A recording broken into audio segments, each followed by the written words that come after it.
আমার কথায় রাগ করেন না, আমি প্রয়োজনে আর কোনোদিন আসবো না। আমি এ কথা মাথায় রেখেই ওয়াজ করি।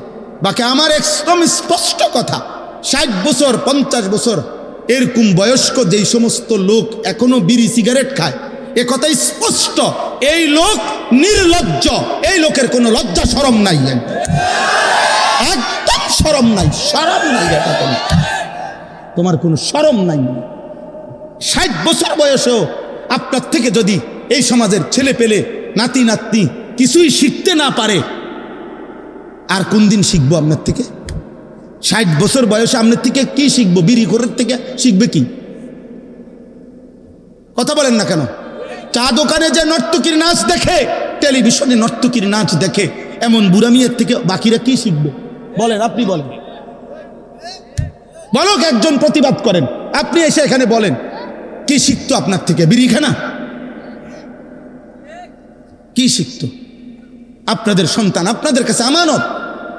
এই ছেলে পেলেগুলো নামাজ পড়ে না, এই ছেলেগুলো সারা দিন রাত মোবাইল টিপতেছে। আমি সেদিন আব্বা গত সপ্তাহে, গত শনিবারে আমি এক জায়গায় ফজরের নামাজ পড়ছি, মাহফিলের জন্য যাইতেছিলাম আরেক জায়গায়, সারা রাত্র জার্নি করে রাস্তার পাশে এক মসজিদে ফজরের নামাজ পড়তে ঢুকছি। আমি এবং আমার শায়েখ আল্লামা মুফতি মুশতাকুন নবী কাসেমি, আমরা দুইজনের গাড়িতে ফজরের নামাজের জন্য ঢুকে দেখি, আল্লাহর কসম এই কোরআন হাতে বললাম, মসজিদের মধ্যে দেখছি শুধু 2 জন মুসল্লি, 2টা ছেলে, ইমাম সাহেবটাও একটা ছেলে, মুসল্লিটাও একটা ছেলে। এই 2টা ছেলে ছাড়া একটা লোক মসজিদে নেই, একটা লোক নাই, একটা লোক নাই। ছেলেটা বলল, হুজুর এটা 3 মৌজার জামে মসজিদ। মানে 3 মৌজা বোঝেন তো ভাই, এক গ্রামে তো আর 1 মৌজা না, কয়েক গ্রাম মিললে একটা মৌজা হয়। 3 মৌজার জামে মসজিদ এটা, শুধুমাত্র 2টা ছেলে ফজরের নামাজের জন্য মসজিদে। এই জাতির ভবিষ্যৎ কি বলো না আব্বা? তোমরা যারা ছেলেরা নামাজ পড়ো না, একদিনও তোমরা আগামী দিনে কেমনে বাঁচবা? কেমনে বাঁচবা? আল্লাহর দয়া ছাড়া বাঁচবা কেমনে রে আব্বা? আল্লাহর ফজল ছাড়া কেমনে বাঁচবা? আফসোসের ব্যাপার, আফসোসের ব্যাপার, আফসোসের ব্যাপার। হযরত আব্দুল্লাহ ইবনে মাসউদ, আমি বিশুদ্ধ হাদিস বলতেছি, নবী সাল্লাল্লাহু আলাইহি সাল্লামের বিখ্যাত সাহাবী হযরত আব্দুল্লাহ ইবনে মাসউদ বলেন, লাম ইয়াতাখাল্লাফ আন্না, নবীজির জামানায় ফজরের নামাজে মসজিদের জামাতে, 5 ওয়াক্ত নামাজের জামাতে যারা উপস্থিত হতো না, অনুপস্থিত থাকতো, খোদার কসম সাহাবী বলেন আমরা তাদেরকে বুঝতাম কানা মুনাফিকান বাইয়িনুন নিফাক, এটা প্রকাশ্য মুনাফিক। আল্লাহর কসম, নবী সাহাবী মসজিদের জামাতে যে আসতো না, সাহাবী বলেন আমরা তাকে চিনতাম এটাই, এই নামে যে এটা প্রকাশ্য মুনাফিক।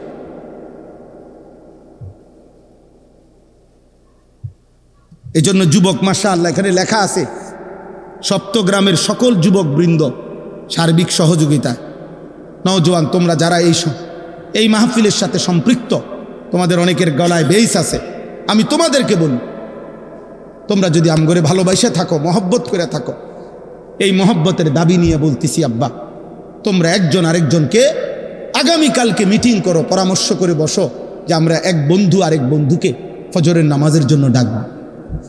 বলো ইনশাআল্লাহ, দেখবা পার। একজন একজনের সাথে ওয়াদা করো, তাহলে দেখবা বরকত হবে।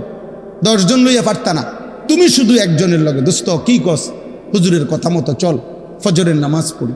রাসূলুল্লাহ সাল্লাল্লাহু আলাইহি সাল্লাম বলছে, যে ফজরের নামাজ পড়ে তাইয়্যিবুন নাফস, তার অন্তর পবিত্র হয়ে যায়। তাইয়্যিবুন নাফস,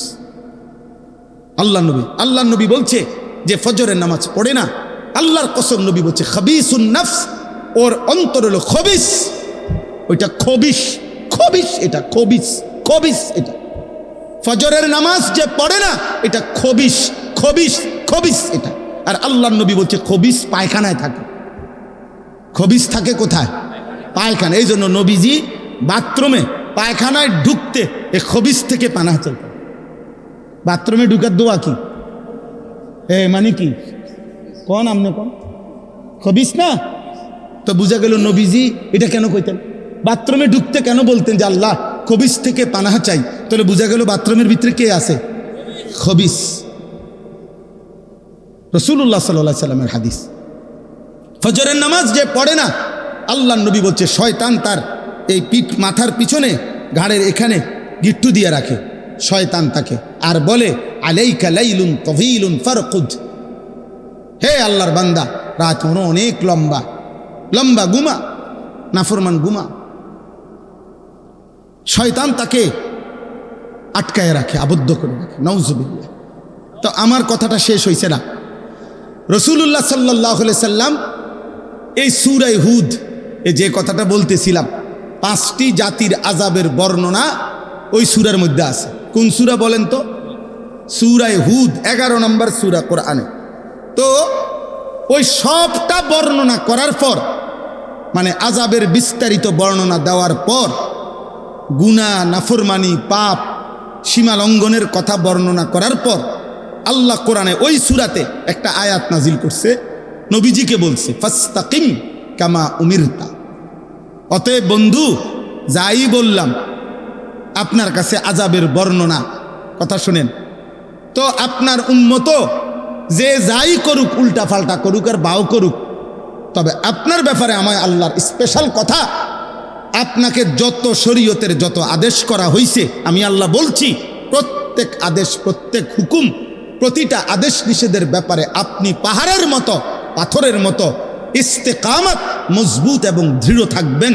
এক সুতা, এক জাররা আপনি বন্ধুর থেকে যেন কোনো আমলও না ছুটে, কোনো রকমের ভুল যেন না হয়। কাকে বলছে? নবী সাল্লাল্লাহু আলাইহি সাল্লামকে বলছে। এর কয়দিন পরে, এই সূরা নাজিলের কিছুদিন পরে আল্লাহ নবী সাল্লাল্লাহু আলাইহি সাল্লামের দাড়ি মুবারক সর্বপ্রথম 3টা বা 4টা, 2টা চুল দাড়ির সাদা হয়ে গেছে। হযরত আবু বকর সিদ্দিক রাদিয়াল্লাহু তাআলা আনহু বলছেন, ইয়া রাসূলুল্লাহ কাদ শাইয়াবতা, আপনি দেখি বুড়ো হয়ে যাচ্ছেন, আপনার তো চুল পাকা শুরু হয়ে গেছে দাড়ির। তখন আব্বা নবী সাল্লাল্লাহু আলাইহি সাল্লাম বললেন, শাইয়াবাতনি হুদ ফাস্তাকিম কামা উমিরতা। আবু বকর, বিশ্বাস করো, সূরা হুদের আযাবের বর্ণনা আমারে বুড়া বানায় ফেলছে। আর আমার আল্লাহর এই আদেশ যে আমি যেন আমার আল্লাহর হুকুমের উপরে এক চুল এদিক সেদিক না হয়, মজবুত থাকতে বলছে। এই দায়িত্ব, এই ভার, এই ওজন আমারে বুড়া বানায় ফেলছে। আমার কলিজার মধ্যে 24 ঘন্টার ভয় বিরাজ করছে।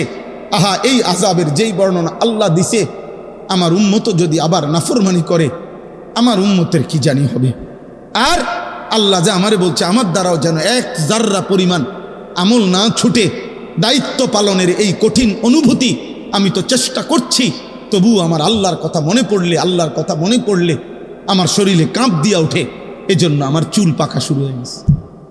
এলেম, কোরআন সুন্নাহর এলেম শতভাগ বিনয়ের সাথে গ্রহণ করতে হয়। আশ্চর্য হবেন আপনারা, বুঝবেন সবাই। প্রথম যেদিন আল্লাহ তাআলা আদম আলাইহিস সালামকে সৃষ্টি করে 60 হাত লম্বা তৈরি করে রূহ দিলেন, আদমকে রূহ দিলেন, একেবারে বিশুদ্ধ হাদিসের মধ্যে আছে। তো আল্লাহ তাআলা প্রথম দিন আদম আলাইহিস সালামকে দিয়ে প্রথম কি কাজ করাইলেন?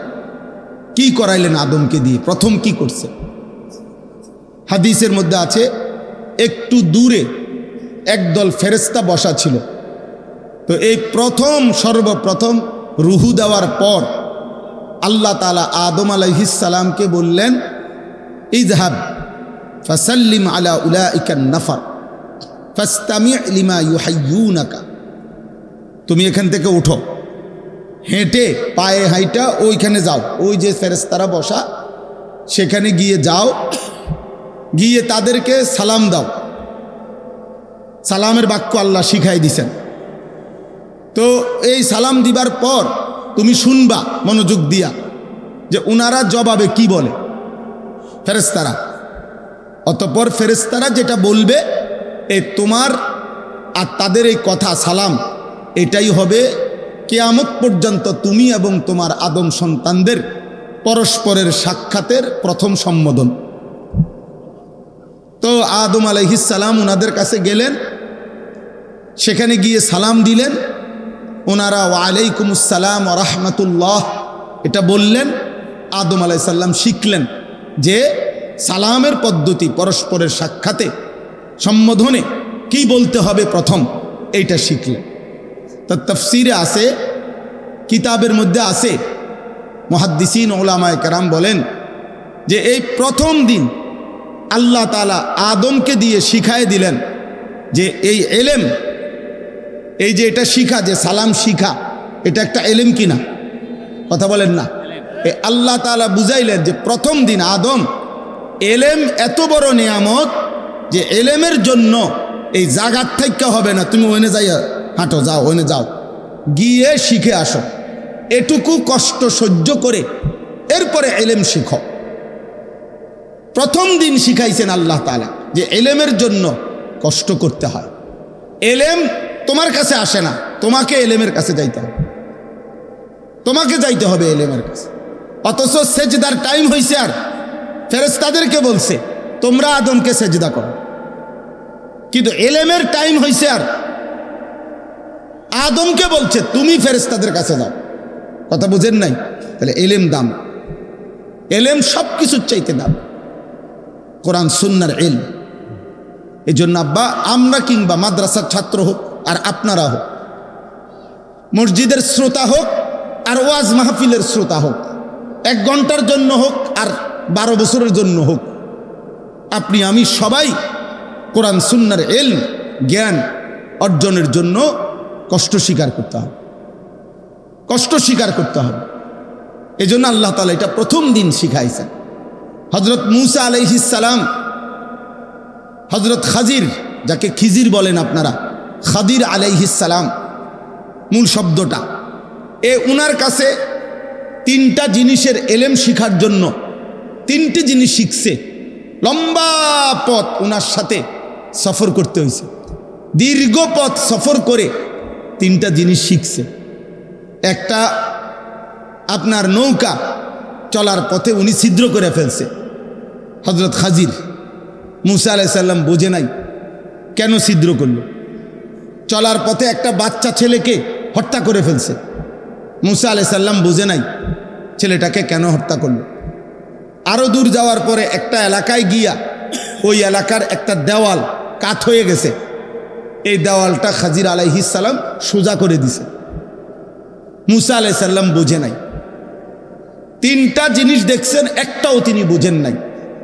তো পরবর্তীতে খাজির আলাইহিস সালাম 3টাই ব্যাখ্যা করে, কোরআনে আছে সব, সূরা কাহাফের মধ্যে উনি এটা বুঝাইয়া দিছেন। তো আল্লাহ তাআলা শিখাইছেন, মূসা তোমার চাইতেও জমিনে বেশি এলেম রাখে আমার বান্দা এমন আছে, তোমারে দেখাইলাম। এবং এই 3টি জিনিস জানার জন্য তিনি লম্বা পথ সফর করছেন। হাল আত্তাবিউকা আলা আন তুআল্লিমানি মিম্মা উল্লিমতা রুশদা, কোরআনে আছে মূসা আলাইহিস সালাম ওই খাজির আলাইহিস সালামের কাছে গিয়ে বলছে, কেন আসছেন? খাজির মানে এই খিজির যাকে বলেন আপনারা আর কি, উনি জিজ্ঞেস করছে আমার কাছে কেন আসছেন? বলছে আপনাকে আল্লাহ তাআলা যে এলেম দিছে, আমি আপনার সঙ্গী হিসাবে কিছু সময় থাকতে চাই, আপনার কাছ থেকে এলেম অর্জন করতে চাই, এলেম অর্জন করতে চাই। আব্বা, দিন শিখতে হয়, এলেম শিখতে হয়, কোরআন সুন্নাহ শিখতে হয়, আমল শিখতে হয়, ইসলামের যাবতীয় আমল শিখে নিতে হয়। এটাই ছিল নিয়ম। আজ আমরা অনেকটাই খামখেয়ালি হওয়ার কারণে আমাদের মন মতোই আমরা অনেকেই আমল করি। 40 বছরেও চাচা জানে না অজুটা আসলে সুন্নত মোতাবেক হচ্ছে কিনা, উনি যে একটু যাচাই করে নিবে এই মানসিকতাও নেই। 60 বছরের বুড়া চাচা এমন অগণিত আছে যাদের সূরা কেরাত, দোয়া, কালাম অশুদ্ধ, কিন্তু একটা বার এই কথা বিবেকেও আসে না যে আমি তো একটু চেষ্টা করলে পারি, শিখতে পারতাম না। পাত্তাই দেয় না এটা। এই পান খায়, বন খায়, গপ মারে, মন মতো নামাজ পড়ে, মন মতো উজু করে, নিজের মতো করে 4 রাকাত সুন্নত পড়ে ফেলছে 1 মিনিটে, 1.5 মিনিটে, কি পড়ে না পড়ে। একদিন আমি আপনার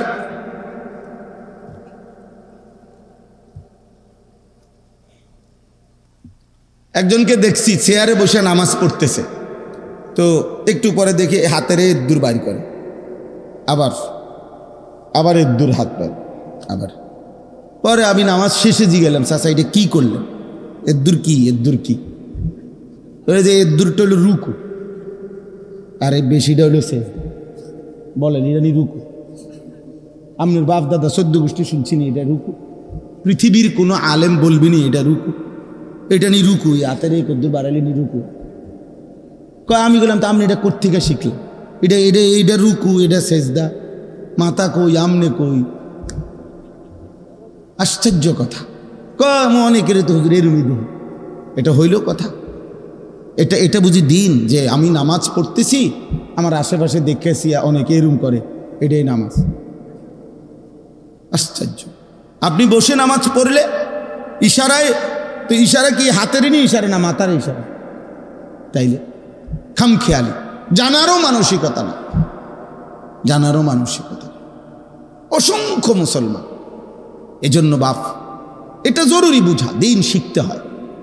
হাদিসের মধ্যে আছে, হযরত মালিক ইবনুল হুয়াইরিস, বুখারীর হাদিস, রাদিয়াল্লাহু তাআলা আনহু বলেন, আমরা কয়েকজন কিশোর যুবক সাহাবী, ওয়া নাহনু শাবাবাতুন মুতাকারিবুন, সমবয়সী যুবক, আমরা নবীজির কাছে আসলাম দিন শিখার জন্য। ফাআকামনা ইনদাহু 20 লাইলা, অতঃপর নবীজির কাছে আমরা পূর্ণ 20 দিন নবীজির কাছে আমরা ছিলাম। ওনারা দূরবর্তী অঞ্চলের সাহাবী, কিন্তু আয়েশা 20 দিন নবীজি সাল্লাল্লাহু আলাইহি সাল্লামের কাছে এসে দিন শিখছেন। 20 দিন পরে নবী সাল্লাল্লাহু আলাইহি ওয়াসাল্লাম ওনাদেরকে বললেন, ইরজিউ ইলা আহলিকুম ওয়া আল্লিমুহুম ওয়া মুরুহুম, তোমরা এবার তোমাদের পরিবার এলাকার কাছে ফিরে যাও, তাদেরকে ইলম শিখাও, তাদেরকে আল্লাহর হুকুমের প্রতি আদেশ করো। ওয়া ইযা হাদারাতিস সালাহ ফালিউআদ্দিন আহাদুকুম, যখন নামাজের ওয়াক্ত হবে তোমাদের একজন আজান দিও। ওয়ালিয়া উম্মাকুম আকবারুকুম, এবং তোমাদের মধ্যে বয়সে যে বড় সে ইমামতি করো। তো 20 দিন থাকার বরকতে আল্লাহর নবী সাল্লাল্লাহু আলাইহি সাল্লাম এখন উনাদেরকে আজান ইমামতির সার্টিফিকেট দিয়ে দিছে। বললেন না যে একজন কি করো? ইমামতি। তো সাহাবীরা 20 দিন থেকে ওনারা দিন শিখছেন।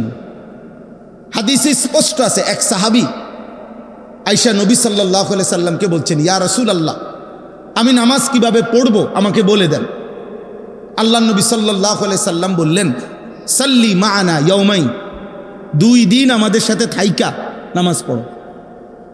2 দিনে সাহাবী নবীজির সাথে থেকে 10 ওয়াক্ত নামাজ তিনি পড়ছেন। আল্লাহ নবী সাল্লাল্লাহু আলাইহি সাল্লাম এবার বললেন, এই 2 দিনে আমাদের সাথে যে নামাজ পড়তে দেখছো, এইভাবে নামাজ। তাইলে শুধু মুখে বলে দিছেন না সাথে রেখে শিখাইছেন? কথা বলেন না, সাথে রেখে শিখাইছেন। প্রথম যেদিন মেরাজের রাতে নামাজ ফরজ হয়েছে 5 ওয়াক্ত, তো নবীজি যখন জমিনে ফিরে আসলেন পরের দিন 2 দিন টানা হযরত জিবরিল আলাইহিস সালাম এবং আমাদের নবী সাল্লাল্লাহু আলাইহি ওয়াসাল্লাম, শুধু এই 2 জন, জিবরাইল ইমাম, নবী সাল্লাল্লাহু আলাইহি সাল্লাম তার পিছনে দাঁড়িয়েছেন। 2 দিনে 5 ওয়াক্ত করে 10 ওয়াক্ত নামাজ পূর্ণ 2 দিন জিবরাইল নবীজিকে দেখাইছেন। দেখানোর পরে জিবরাইল বলছেন, ইয়া রাসূলুল্লাহ, এই 2 দিন কেন পড়াইলাম? প্রথম দিন প্রত্যেক ওয়াক্ত নামাজের আউয়াল ওয়াক্ত শুরুর সময়ে আদায় করে দেখাইছে। দ্বিতীয় দিন 5 ওয়াক্ত নামাজের শেষ টাইমের আগ মুহূর্তে নামাজ পড়ে দেখাইছি। আপনার জন্য স্বাভাবিক, আপনি এবং আপনার উম্মতের জন্য স্বাভাবিক নামাজের টাইম আমি যে 2 পাশ দেখাইলাম তার মাঝামাঝি সময়ে কি করে নেবেন? নামাজগুলো পড়বেন। এরপরে দেখেন, এরপরে নবী সাল্লাল্লাহু আলাইহি সাল্লাম সাহাবায়ে কেরামকে জমা করছেন মসজিদে নববীতে, মিম্বরের উপরে দাঁড়াইছেন সাহাবীদের দিকে ফিরে। মিম্বর বোঝেন তো কি? মিম্বর কি? যেখানে খুতবা দেয়, ওই যে 3 তাকওয়ালা যে এইটা, এই মিম্বরের উপরে দাঁড়িয়ে সাহাবাদের দিকে ফিরে রাসূলুল্লাহ সাল্লাল্লাহু আলাইহি সাল্লাম নামাজ দেখাইছেন। রুকু সেজদার সময় নিচে নামে সেজদা দিছেন, এরপরে সালাম ফিরায় দেখাইয়া এরপরে নবীজি বললেন, সাল্লু কামা রাআইতুমুনি উসাল্লি, এই যে তোমরা যেভাবে আমাকে নামাজ পড়তে দেখলা, এখন থেকে তোমরা এভাবে নামাজ আদায় করো। এরপরে সাহাবায়ে কেরামকে নিয়ে আনুষ্ঠানিকভাবে নবী সাল্লাল্লাহু আলাইহি সাল্লাম নামাজ পড়া শুরু করছেন। তাহলে নিজে আগে জিব্রাইল থেকে 2 দিন বুঝে নিছেন, আবার সাহাবায়ে কেরামকে হাতে কলমে প্র্যাকটিক্যাল বুঝাইয়া দিছেন, এরপরে নিজে সাহাবাদেরকে নিয়ে আদায় করছেন। তাইলে আমাদের উচিত আব্বা দিন শিখা দরকার। আপনি হয়তো বলে, হুজুর আমি নামাজ পারি না, আপনার পাড়ার মধ্যে এখনো ভুল আছে। মনে রাখবেন, কোরআনুল কারীমের মধ্যে আছে একজন ইমানদার বান্দার আমলের ক্ষেত্রে, প্রত্যেক আমলের ক্ষেত্রে আল্লাহর চাওয়া কি? শুধু আমল না, বরং আল্লাহর চাওয়া হলো আহসানে আমল, লিয়াবলুয়াকুম আইয়ুকুম আহসানু আমালা। আল্লাহ তাআলা বলেন, বান্দা আমি শুধু আমল চাচ্ছি না, আমি চাচ্ছি প্রতিটা আমল সর্বোচ্চ সুন্দর হোক, সেটা চাচ্ছি।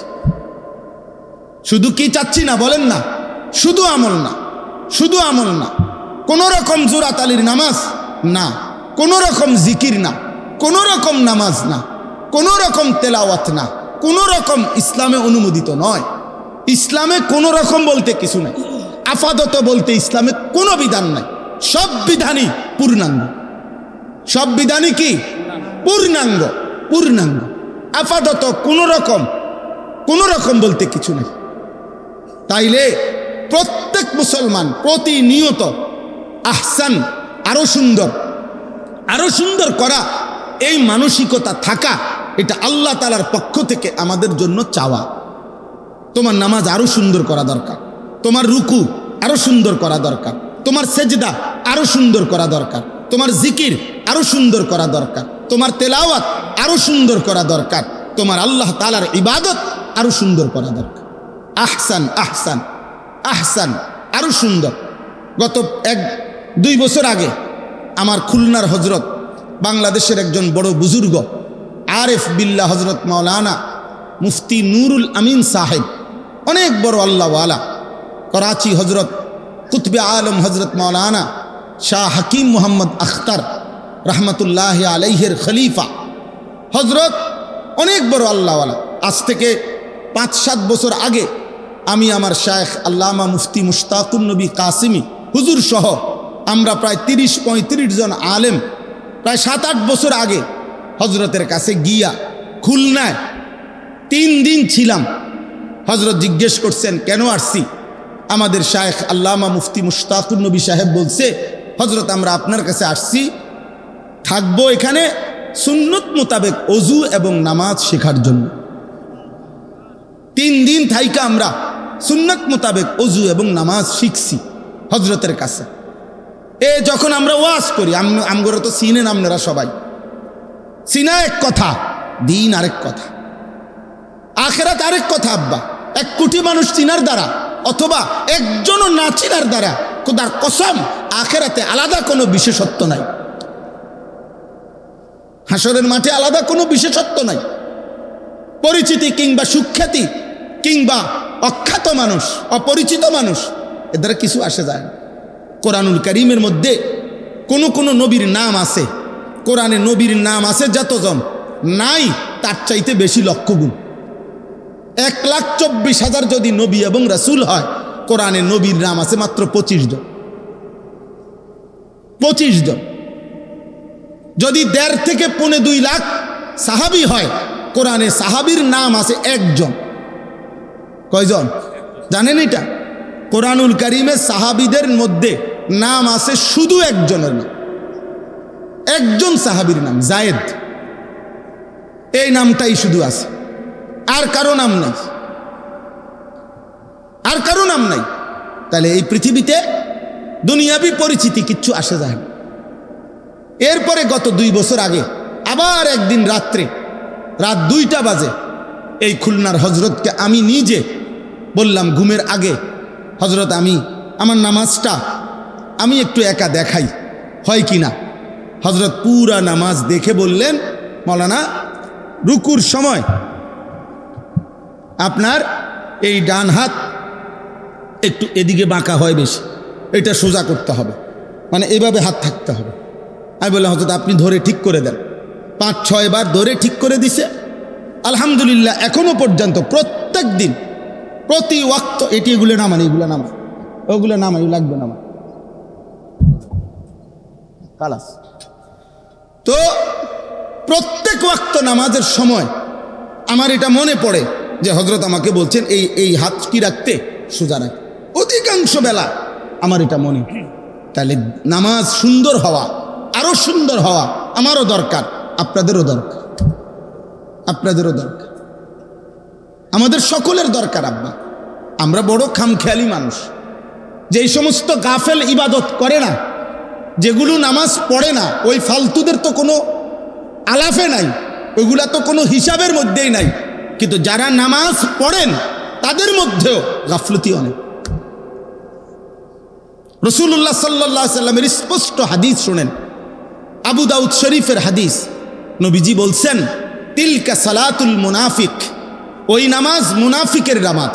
3 বার বলছে ওই নামাজ মুনাফিকের নামাজ, ওই নামাজ মুনাফিকের নামাজ। কামা ফানাক্কারা আরবাআন লা ইয়াজকুরুনাল্লাহা ইল্লা কালিলা, যে দাঁড়িয়ে 4 রাকাত নামাজ আদায় করছে যেন 4টা ঠোকর মারছে, এত দ্রুত যে যেন 4টা ঠোকর মারছে, বর্ষির ঠোকর দিছে যেন 4টা ঠোকর মারছে। নবীজি বললেন লা ইয়াজকুরুনাল্লাহা ইল্লা কালিলা, একেবারে যত সামান্য পরিমাণ সারা আল্লাহর জিকির, তাসবিহ, সূরা, কেরাত, দোয়া, কালাম একটাও সুন্দরভাবে পড়ে নাই। খোদার কসম নবী 3 বার বলছে ওই নামাজ মুনাফিকের নামাজ, মুনাফিকের নামাজ, মুনাফিকের নামাজ। বলেন তাহলে আত্তাহিয়াতু যার শুদ্ধ হয় না, আমরা এটা কি নামাজ? দোয়ায়ে কুনুত যার শুদ্ধ হয় না, এটা কি নামাজ? তাব্বাত ইয়াদা কুল হুয়াল্লাহ শুদ্ধ হয় না, শব্দ হইল সুবহানা রব্বিয়াল আযীম। আপনি কোন সুবহানাল আযীম, সুবহানাল আযীম, সুবহানাল আযীম কিতা? হ্যাঁ আপনি কি বললেন? এটা আত্তাহিদুলিল্লাহ সাল্লাতু তাইয়্যিবাতু সালামু আলাইকা আসসালামু আলাইনা নবিয়্যিনা সালাম শাহাদু আল্লা ইলাহা ইল্লাল্লাহ মুহাম্মাদুর রাসূলুল্লাহ আল্লাহুম্মা সাল্লি আলা মুহাম্মাদ ওয়া আলা আলি মুহাম্মাদ কামা সাল্লাইতা আলা ইব্রাহিম ওয়া আলা আলি ইব্রাহিম ইন্নাকা হামিদুম মাজিদ আল্লাহুম্মা বারিক আলা মুহাম্মাদ ওয়া আলা আলি মুহাম্মাদ কামা বারাকতা আলা ইব্রাহিম ওয়া আলা আলি ইব্রাহিম ইন্নাকা হামিদুম মাজিদ আল্লাহুম্মা ইন্নী যালামতু নাফসি যুলমান কাসীরান ওয়া লা ইয়াগফিরু যুনুবা ইল্লা আনতা ফাগফির লি মাগফিরাতাম মিন ইনদিকা ওয়া আরহামনি ইন্নাকা আনতাল গফুরুর রহিম। আসসালামু আলাইকুম ওয়া রাহমাতুল্লাহি আসসালামু আলাইকুম ওয়া রাহমাতুল্লাহি সুবহানাল্লাহ সুবহানাল্লাহ সুবহানাল্লাহ সুবহানাল্লাহ আলহামদুলিল্লাহ আল্লাহুম্মা আমিন রব্বানা যালামনা আনফুসানা ওয়া লা তাগফির লানা লানাকুনান্না মিনাল খাসিরিন বিরহমাতিকা ইয়া আরহামার রাহিমিন। খালাস, কুল্লু খালাস, কুল্লু খালাস। উড়ে এলাইলো। আর এটা জাপানি মেশিনে নামাজ। এটি কি পড়লেন? এটা বলেন, এটা ইনসাফ হইল? এটা নামাজ হইল? বলেন এটা তাসবিহ হইল? নবী সাল্লাল্লাহু আলাইহি সাল্লাম আপনার কল্পনায় বলে একজন মানুষ বলেন, একজন মুসলমান নবীজি এভাবে তাসবিহ পড়তেন, এমনি করতেন। এটা তাসবিহ হলো? এটা ফাজলামি করলেন না? এটা ফাজলামি করলেন না আপনি? বলেন। এজন্য আব্বা আগে নামাজিদেরকে বললাম, যারা নামাজ পড়েন আপনাদেরকে বললাম, আপনাদের নামাজ আরো সুন্দর হওয়া দরকার। আপনি যদি বলেন হুজুর কতজনে নামাজে তো পড়েন, আমরা তো পড়ি না, এসব ফাঁকনা কথাই হইতো না। আখেরাত এইটার ভিত্তিতে না। কেউ নামাজ পড়ে নাই এই কারণে আপনার এটা কোনো রকম জোরাতালি দিলে চলবে, আল্লাহ কথা বলেন। আল্লাহ কথা বলেন কোরআনুল কারীমের মধ্যে আছে, ফাকাতিল ফি সাবিলিল্লাহ লা তুকাল্লাফু ইল্লা নাফসাকা। কথা শুনেন, নবীজিকে বলছেন সাল্লাল্লাহু আলাইহি ওয়াসাল্লাম, সূরা নিসার আয়াত।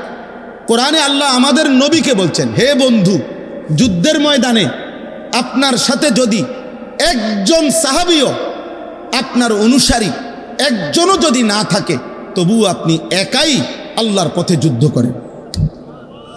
ফাকাতিল এক বচনের শব্দ। এরপরে আল্লাহ বললেন কেন জানেন? লা তুকাল্লাফু ইল্লা নাফসাকা।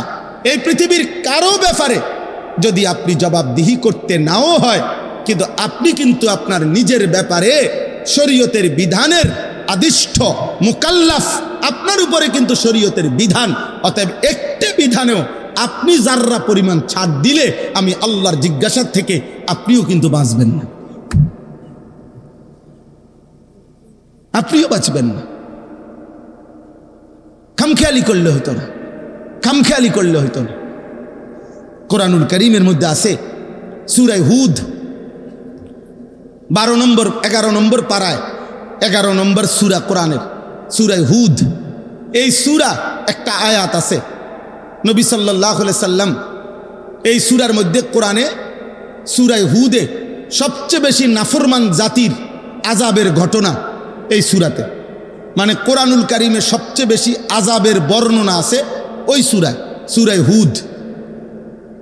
5টি জাতির ঘটনা আছে, 5 জন নবীর কওম যাদেরকে আল্লাহ তাআলা আল্লাহর নাফরমানি আর পাপের কারণে, সীমালঙ্ঘনের কারণে আল্লাহ তাআলা এই পৃথিবীতে ওই 5টি কওম জাতিকে চিরতরে একেবারে শেষ করে দিছে, একেবারে সবাইকে, ছোট বড় নারী পুরুষ, কোলের বাচ্চা পেটের বাচ্চা সবাই। তো এই ঘটনাগুলো এই সূরাতে আছে। 5 জন নবীর ঘটনা, নূহ আলাইহিস সালাম, হুদ আলাইহিস সালাম, সালেহ আলাইহিস সালাম, লূত আলাইহিস সালাম, শুআয়ব আলাইহিস সালাম।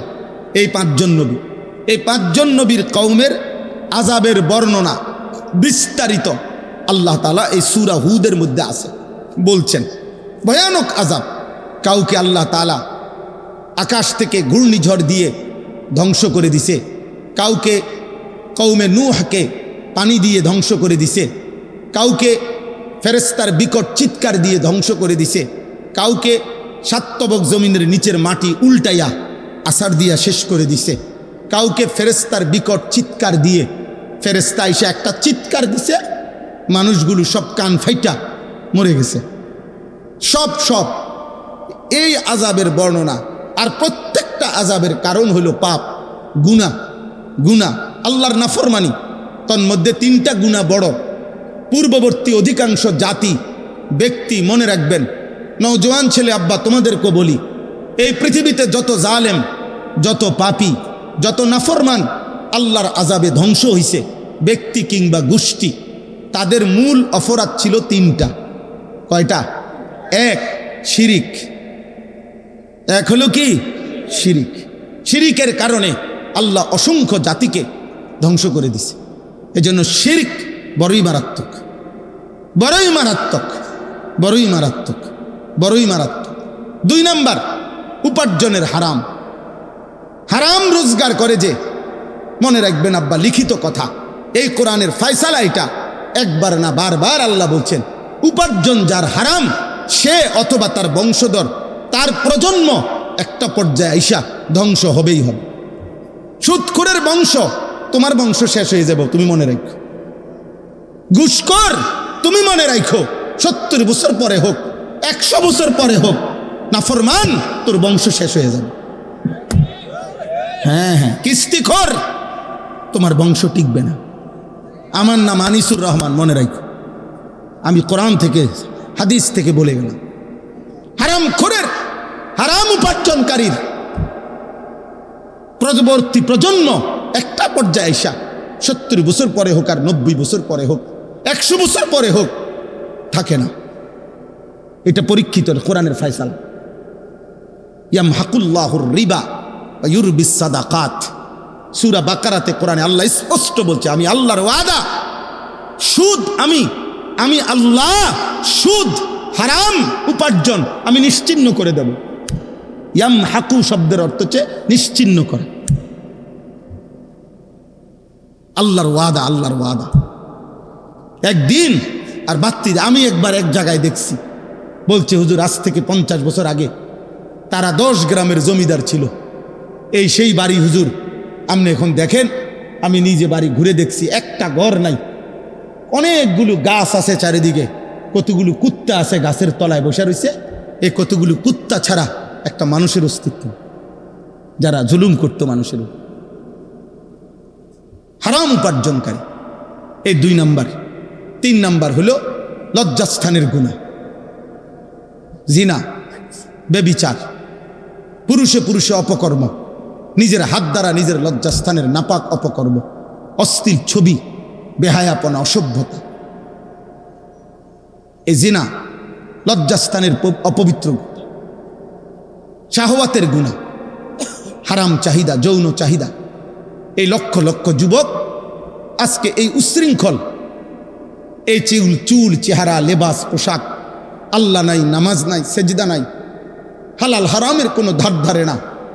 এক একটা মোবাইল, নারীর আকর্ষণ, অশ্লীল ছবি, উলঙ্গ নাচ, হাজারো যুবককে কুকুর শুকুরের চাইতে নিকৃষ্ট বানায় দিছে। কলিজার ভিতরে, চেহারার ভিতরে আল্লাহ রসুলের কোনো চিহ্ন নেই, ইমানের কোনো চিহ্ন নাই। কতদিন হয় নামাজ পড়ে না, জানে না, কত রাত আল্লাহকে সেজদা দেয় না। আমার মনে পড়ে নবী সাল্লাল্লাহু আলাইহি সাল্লাম হাসরের ময়দানে আব্বা জিজ্ঞেস করবে, উম্মত 365 দিন, খোদার এক বছরে মসজিদের মুয়াজ্জিন তোরে কোনো দিন ফজরের নামাজের জন্য জাগাইতে পারলো না, আর ফুটবল মাঠের রেফারি রাত 4টা বাজে কেমনে তোমারে জাগায় দিল? ফুটবলের রেফারি কেমনে তোমারে রাতের 4টা বাজে ঘুম থেকে জাগাইল কেমনে? আর আমার মসজিদের মুয়াজ্জিন কেন 365 দিনে, এক বছরে একদিনও, প্রতিদিন সে ডাকছে আসসালাতু খায়রুম মিনান নাওম, কিন্তু এই নাফরমানকে, এই নিকৃষ্ট নাফরমানকে একটা দিন উঠাইতে পারল না। কত বড় বেঈমান, কত বড় গাদ্দার! এই গাদ্দার যেন আল্লাহকে বলে দিছে পরিষ্কার যে মালিক তুমি আরো ডাকলো আমি উঠব না, তোমার ডাকে আমি সাড়া দেব না। তুমি যতই কও হাইয়া আলাল ফালাহ, তুমি যতই বলো সফলতা, আমি জানি সফলতা হইল ফুটবলে, সফলতা সেজদাতে না। ঠিক আছে আব্বা চলো, ফান্তাজিরু, কোরআনে আছে প্রত্যেক নবী বলতে বলতে বলতে বলতে ওই নবীর উম্মত যখন চূড়ান্ত নাফরমানি করছে, নবী অস্থির হইয়া একটা পর্যায়ে নবীগণ বলে ফেলতেন ফান্তাজিরু ইন্নী মাআকুম মিনাল মুনতাজিরিন। এক সময় নবী বলতো, হে আমার জাতি, ঠিক আছে, কোনোভাবেই শুনলা না তো ঠিক আছে, আল্লাহর আযাবের জন্য চলো, তোমরাও অপেক্ষা করো, আমিও অপেক্ষা করি, দেখা যাক মালিকের কি ফয়সালা, মালিকের কি ফয়সালা। এই পৃথিবী কেউ থাকবে না রে আব্বা ইমানদার নাফরমান, অনুগত, অবাধ্য, কেউ না, কেউ না, কেউ না, কেউ না, কেউ না। বলো না ভাই, আজ থেকে 300 বছর আগে যারা নেককার মানুষ ছিল তারা এখন কোথায়? বলে না, সবাই বলেন। আজ থেকে 300 বছর আগের জালেম যারা, পাপী, তারা কোথায়? হ্যাঁ, আবু বকর, ওমর, এই 2 সাহাবী, ওনারা এখন কোথায়? আবু জেহেল, আবু লাহাব, এই 2 বেঈমান, এরা এখন কোথায়? তাহলে ইমানদারও কবরে, নাফরমানও কবর। এই পৃথিবী কাউরেই থাকতে দেয় না, অনুগত কেউ না, অবাধ্য কেউ না, মূসা কেউ না, ফেরাউন কেউ না, ইব্রাহিম কেউ না, নমরুদ কেউ না, পৃথিবী কাউকে থাকতে দেয় না, কাউকে না। সূর্য থামে না রে আব্বা।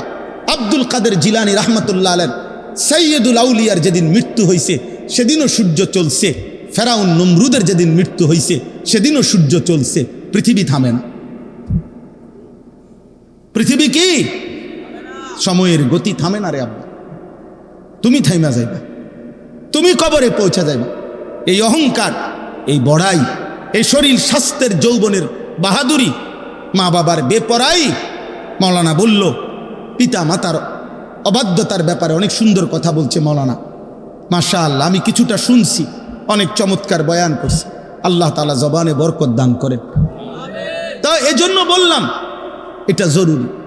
তো আমার বলার উদ্দেশ্য হলো এই 3টা পাপ মারাত্মক, মনে রাখবা যুবক। 1 নাম্বার শিরিক, 2 নাম্বার উপার্জনের হারাম। যারা অভিভাবক আছেন, রোজগার করেন, যারা পয়সা কামাই করেন, আপনাদের জন্য কথা এটা। উপার্জনের হারাম কইরা আমনও টিকতেন না, ফ্যামিলিও টিকত না, ফ্যামিলিও টিকত না। 70 বছর পরে না, 700 বছর পরে হইল আমনের বংশধররে মানসি এটাই কইব, ওই তো তোরে চিনি, তোর দাদা সুদখোর ছিল। সার বেড়া আনতে, বেটা লম্বা লম্বা কথা কইতে, যা বেটা, তোরে চিনি না বেটা, আমরা চিনি না, আমরা জানি না তোমার আব্বা কিতা আসিল, বাটপাড়ের হদ্দার আসিল বেটা, অনাইসত লম্বা লম্বা কথা কইতি বেটা। পাপ মুছা যায় না, পাপ কি করা যায় না, মুছা যায় না। আল্লাহ মাফ না করিলে, তওবা না করিলে, আল্লাহর কাছ থেকে মাফ না নিলে বড় মুশকিল, বড় মুশকিল, বড় মুশকিল। এই জন্য হারাম রোজগার করবেন না, হারাম রোজগার করেন না আব্বা, হারাম রোজগার। শুধু শুধু কেন সুদ নিলেন, কেন কিস্তি নিলেন, কেন লোন নিলেন, কেন ওজনে কম দিলেন, কেন মিথ্যা বললেন? আহা, আল্লাহ তাআলা বলে, বান্দা এত বড় সূর্য, এত বড় চন্দ্র, এত বড় আসমান, এত বড় জমিন, এত আলো, এত বাতাস, এত রোদ, এত বৃষ্টি, এত আলো, এত অন্ধকার, গ্রহ নক্ষত্র, এত গাছ, এত ফুল, এত ফসল, এত পশু, এত পাখি, এত কীট পতঙ্গ, এত কিছু আমি তোমার জন্য ব্যবস্থা করতে পারতেছি প্রতিদিন, প্রতি ঘন্টা। অল্প গোগা ভাত আর একখান ঘর আমি বুঝি তোমার দিতে পারতাম না? এই বুঝি কয়টা ভাতের লেগা আর একখান ঘরের লেগে এতটি মিথ্যা কথা কইলা? এত সুদ, এত কিস্তি, এত মিথ্যা, এত ধোকা, এত ওজনে কম দেওয়া, এত বাটফারি করলা এই গরিয়ানের লেগে? বলেন না, একজন মানুষের শেষ পর্যন্ত কিতা? এটাই তো দেখাইছে, গরিয়ান করছি, এ গরিয়ান করছে হবে। আর কিতা করছেন? আর এই বাজার সদাই ফাঙ্গাস, তেলাফিয়া, হ্যাঁ, খিরা, টমাটো, ধন্যতা, কাঁচামরিচ, দুন্দুল, করলা, আর কিতা? আর হলো বন, বিড়ি, চা, আলু চপ, পেঁয়াজ, পান, সুপারি, এই শেষ। এই চাচার হায়াত শেষ। 70 বছরে কতগুলো বহন খাইছে আর বিড়ি খাইছে। শেষ বয়স কেমনে কাটাইছেন কাকা? এই আল্লাহর রহমতে আপনাকে 10 জনের দোয়ায় চা দোয়া নেই, আমরা দোয়াই হেবাটা চা দোয়া নেই, বন খাই, বুঝলেন? বিড়ি খায়, শুধু বিড়ি খায়। আস্তাগফিরুল্লাহ, আস্তাগফিরুল্লাহ, নাউযুবিল্লাহ। আফসোসের বিষয়। আমার কথায় রাগ করেন না, আমি প্রয়োজনে আর কোনোদিন আসবো না। আমি এ কথা মাথায় রেখেই ওয়াজ করি। বাকি আমার একদম স্পষ্ট কথা, 60 বছর 50 বছর এরকম বয়স্ক যেই সমস্ত লোক এখনো বিড়ি সিগারেট খায়, এ কথাই স্পষ্ট, এই লোক নির্লজ্জ। এই লোকের কোনো লজ্জা শরম নাই, একদম শরম নাই, শরম নাই। তোমার কোনো শরম নাই। 60 বছর বয়সেও আপনার থেকে যদি এই সমাজের ছেলে পেলে, নাতি নাতনি কিছুই শিখতে না পারে, আর কোন দিন শিখবো আপনার থেকে? 60 বছর বয়সে আপনার থেকে কি শিখবো? বিড়ি ঘরের থেকে শিখবে কি? কথা বলেন না কেন? চা দোকানে যে নর্তকীর নাচ দেখে, টেলিভিশনে নর্তকীর নাচ দেখে, এমন বুড়ামিয়ের থেকে বাকিরা কি শিখবে? বলেন, আপনি বলেন, বলক, একজন প্রতিবাদ করেন, আপনি এসে এখানে বলেন কি শিখতো আপনার থেকে? বিড়িখানা? কি শিখতো? আপনাদের সন্তান আপনাদের কাছে আমানত। এই ছেলে পেলেগুলো নামাজ পড়ে না, এই ছেলেগুলো সারা দিন রাত মোবাইল টিপতেছে। আমি সেদিন আব্বা গত সপ্তাহে, গত শনিবারে আমি এক জায়গায় ফজরের নামাজ পড়ছি, মাহফিলের জন্য যাইতেছিলাম আরেক জায়গায়। সারা রাত্র জার্নি করে রাস্তার পাশে এক মসজিদে ফজরের নামাজ পড়তে ঢুকছি। আমি এবং আমার শায়েখ আল্লামা মুফতি মুশতাকুর নবী কাসেমি, আমরা দুইজনের গাড়িতে ফজরের নামাজের জন্য ঢুকে দেখি, আল্লাহর কসম এই কোরআন হাতে বললাম, মসজিদের মধ্যে দেখছি শুধু 2 জন মুসল্লি, 2টা ছেলে। ইমাম সাহেবটাও একটা ছেলে, মুসল্লিটাও একটা ছেলে। এই 2টা ছেলে ছাড়া একটা লোক মসজিদে নেই, একটা লোক নাই, একটা লোক নাই। ছেলেটা বলল, হুজুর এটা 3 মৌজার জামে মসজিদ। মানে 3 মৌজা বোঝেন তো ভাই? এক গ্রামে তো 1 মৌজা না, কয়েক গ্রাম মিললে একটা মৌজা হয়। 3 মৌজার জামে মসজিদ এটা। শুধুমাত্র 2টা ছেলে ফজরের নামাজের জন্য মসজিদে। এ জাতির ভবিষ্যৎ কি? বলো না আব্বা, তোমরা যারা ছেলেরা নামাজ পড়ো না, একদিনও তোমরা আগামী দিনে কেমনে বাঁচবা? কেমনে বাঁচবা? আল্লাহর দয়া ছাড়া বাঁচবা কেমনে রে আব্বা? আল্লাহর ফজল ছাড়া কেমনে বাঁচবা? আফসোসের ব্যাপার, আফসোসের ব্যাপার, আফসোসের ব্যাপার। হযরত আব্দুল্লাহ ইবনে মাসউদ, আমি বিশুদ্ধ হাদিস বলতেছি, নবী সাল্লাল্লাহু আলাইহি সাল্লামের বিখ্যাত সাহাবী হযরত আব্দুল্লাহ ইবনে মাসউদ বলেন, লাম ইয়াতাখাল্লাফ আন্না, নবীজির জামানায় ফজরের নামাজে মসজিদের জামাতে 5 ওয়াক্ত নামাজের জামাতে যারা উপস্থিত হতো না, অনুপস্থিত থাকতো, খোদার কসম সাহাবী বলেন আমরা তাদেরকে বুঝতাম কানা মুনাফিকান বাইয়িনুন নিফাক, এটা প্রকাশ্য মুনাফিক। আল্লাহর কসম নবী সাহাবী মসজিদের জামাতে যে আসতো না, সাহাবী বলেন আমরা তাকে চিনতাম এটাই, এই নামে যে এটা প্রকাশ্য মুনাফিক।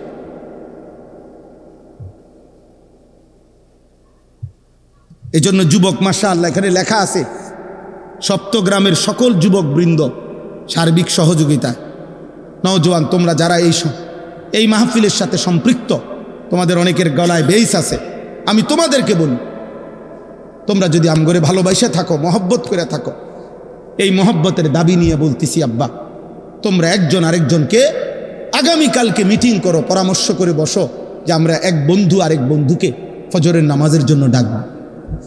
বলো ইনশাআল্লাহ। দেখবা পার একজন একজনের সাথে ওয়াদা করো, তাহলে দেখবা বরকত হবে। 10 জন লইয়া পারতা না, তুমি শুধু একজনের লগে দোস্ত কি কস, হুজুরের কথা মতো চল ফজরের নামাজ পড়ি। রাসূলুল্লাহ সাল্লাল্লাহু আলাইহি সাল্লাম বলছে যে ফজরের নামাজ পড়ে তাইয়্যিবুন নাফস, তার অন্তর পবিত্র হয়ে যায়। তাইয়্যিবুন নাফস, আল্লাহ নবী বলছে যে ফজরের নামাজ পড়ে না, আল্লাহর কসম নবী বলছে খাবিসুন নাফস, ওর অন্তর হলো খবিস, ওইটা খবিস, এটা খবিস এটা ফজরের নামাজ যে পড়ে না এটা খবিস এটা। আর আল্লাহর নবী বলছে খবিস পায়খানায় থাকে। খবিস থাকে কোথায়? পায়খানা। এই জন্য নবীজি বাথরুমে পায়খানায় ঢুকতে এই খবিস থেকে পানাহ চলতে। বাথরুমে ঢুকার দোয়া কি? মানে কি কোন আমনে কোন খবিস না? তো বুঝা গেল নবীজি এটা কেন কইতেন, বাথরুমে ঢুকতে কেন বলতেন যে আল্লাহ খবিস থেকে পানাহ চাই, তাহলে বুঝা গেল বাথরুমের ভিতরে কে আছে? খবিস।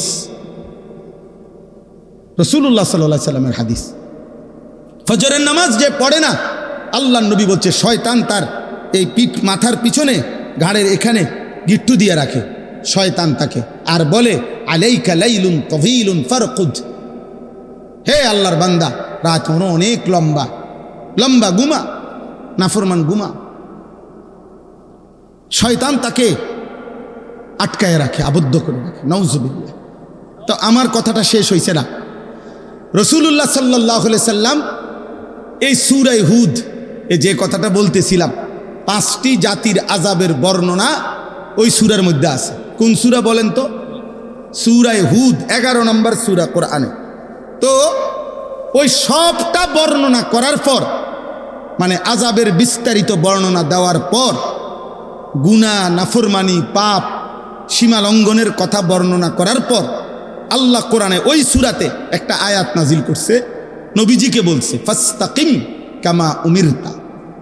অতএব বন্ধু, যাই বললাম আপনার কাছে আযাবের বর্ণনা, কথা শুনেন তো, আপনার উম্মত যে যাই করুক, উল্টা পাল্টা করুক আর বাও করুক, তবে আপনার ব্যাপারে আমায় আল্লাহর স্পেশাল কথা, আপনাকে যত শরীয়তের যত আদেশ করা হয়েছে, আমি আল্লাহ বলছি প্রত্যেক আদেশ, প্রত্যেক হুকুম, প্রতিটা আদেশ নিষেধের ব্যাপারে আপনি পাহাড়ের মতো, পাথরের মতো ইস্তেকামত, মজবুত এবং দৃঢ় থাকবেন।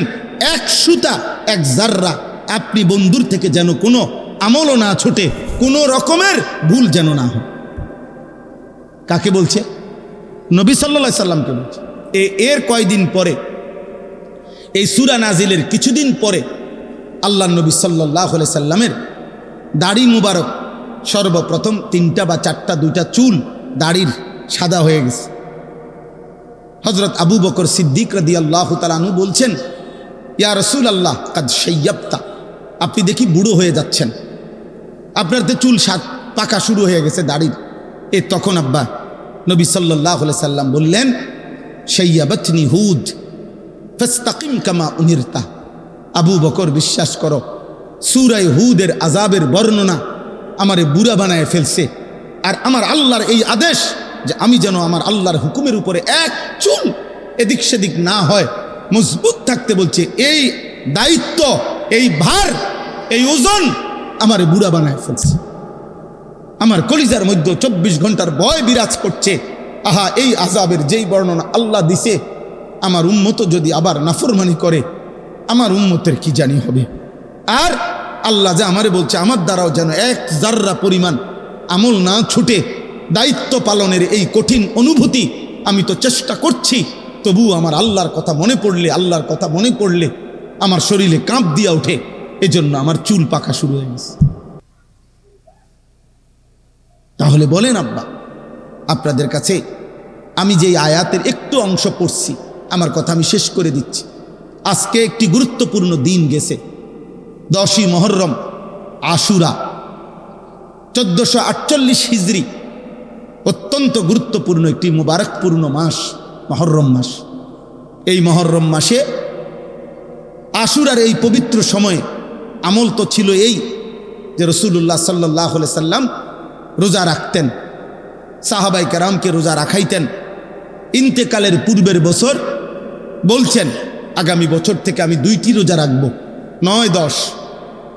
পরের বছর নবী সাল্লাল্লাহু আলাইহি সাল্লাম ইন্তেকাল করছেন, কিন্তু সাহাবায়ে কেরাম আজীবন ওনারা এই মুহররমের 9 তারিখ 10 তারিখ ওনারা রোজা রাখতেন রাসূলুল্লাহ সাল্লাল্লাহু আলাইহি সাল্লামের আমল হিসাবে। আলহামদুলিল্লাহ, আমরাও রাখছি, আজকেও রোজা রাখছি, গতকালকেও রোজা রাখছি। তাহলে প্রথম আমল হচ্ছে এইটা, মুহররমের এই 10ই মুহররমের প্রথম দায়িত্ব রোজা রাখা। মনে রাখবেন আব্বা, আমার কথায় কেউ রাগ হইয়েন না। আপনার কাছে আমারটা পছন্দ না হইলেও আপনি ভিন্ন কারো ব্যাখ্যা আপনার ভালো লাগলে আপনি সেইটা শুনলেন, কিন্তু আমারটা আমি বললাম। কোরআন এবং সুন্নাহর মধ্যে বারবার এই কথা, কোরআন সুন্নায় প্রমাণিত কথা, যে কোনো আল্লাহর কাছ থেকে কোনো নেয়ামত প্রাপ্ত হইলে নবীগণ, আউলিয়াগণ, সাহাবাগণ, আল্লাহর প্রিয় বান্দাগণ শুকর হিসাবে রোজা রাখতেন। আর আমরা শুকর হিসাবে আমরা বুঝি খিচুড়ি, আমরা বুঝি বিরিয়ানি, আমরা বুঝি খানা। আগেও খানা, আরও খানা বাড়ায় দেয়। আমাদের সমস্ত আনন্দ কিংবা বেদনায় খানাটা হলো মুখ্য।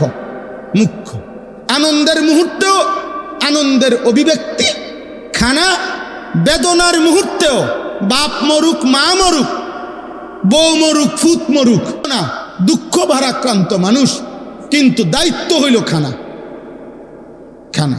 আমাদের বুঝ হলো এটা। আনন্দের মুহূর্তেও আমরা বুঝে নিছি ভাতের থালা, বেদনার মুহূর্তেও আমরা বুঝে নিছি ভাতের থালা। এটা আমরা খুব বুঝছি, আমরা বুঝছি এটাই। বাকি কোরআন সুন্নাহর আলোকে আমরা এটা বুঝি নাই,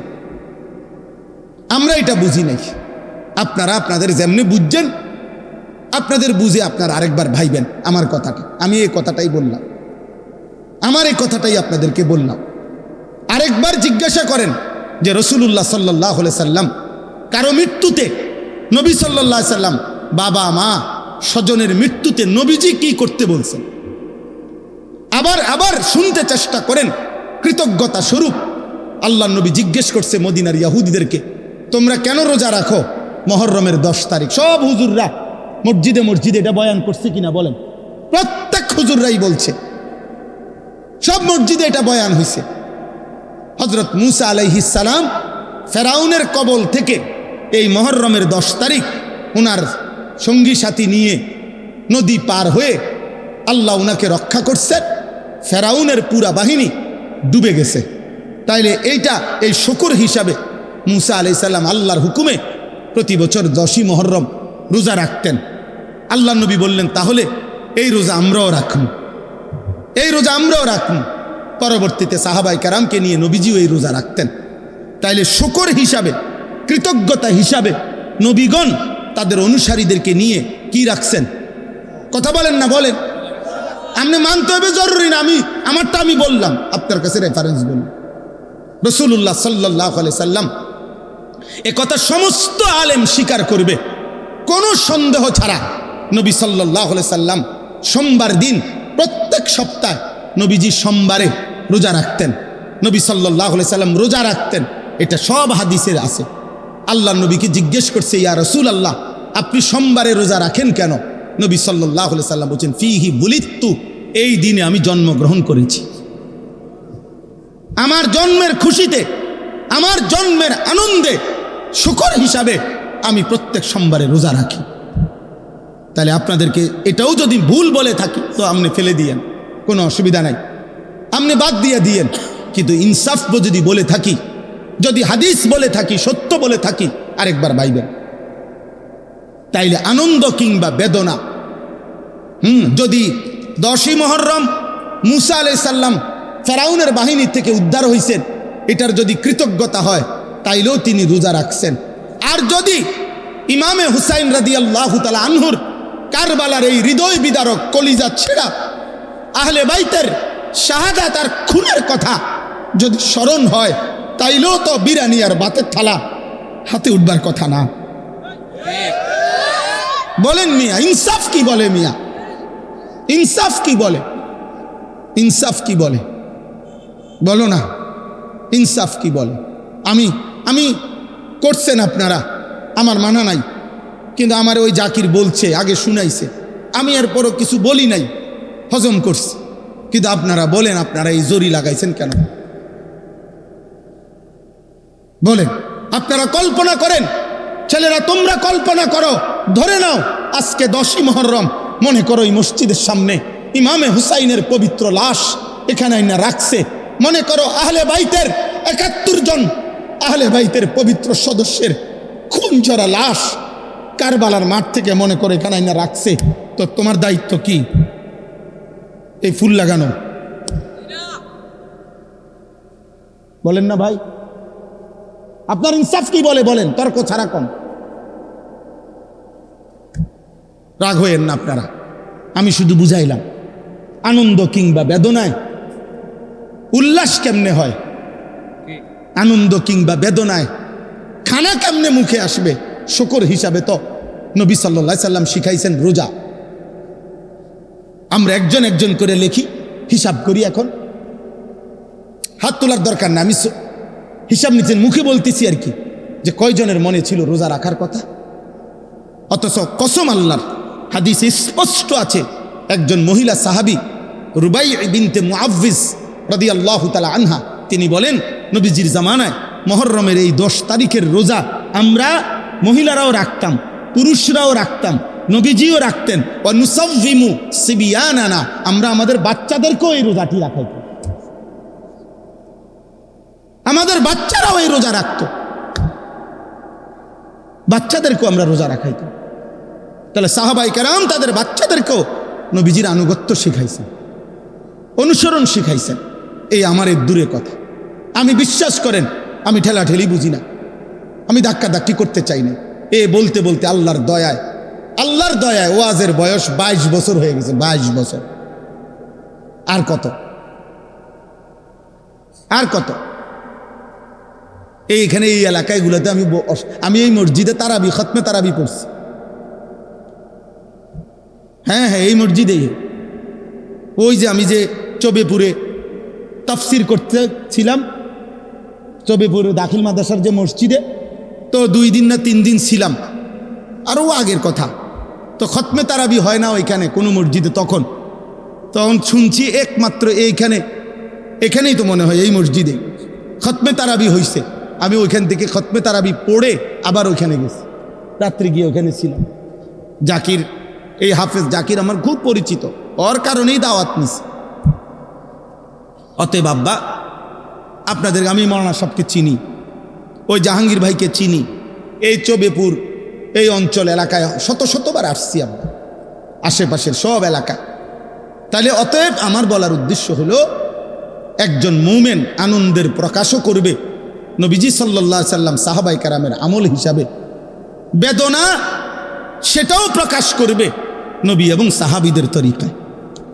এটা তর্কের বিষয় না, এটা ঝগড়ার বিষয় না, এটা সুন্নি ওয়াহাবির বিষয় না, এটা কাজ্জা ফাসাদের বিষয় না, এটা হলো কোরআন সুন্নাহর সাথে মিলাইয়া নেওয়ার বিষয়।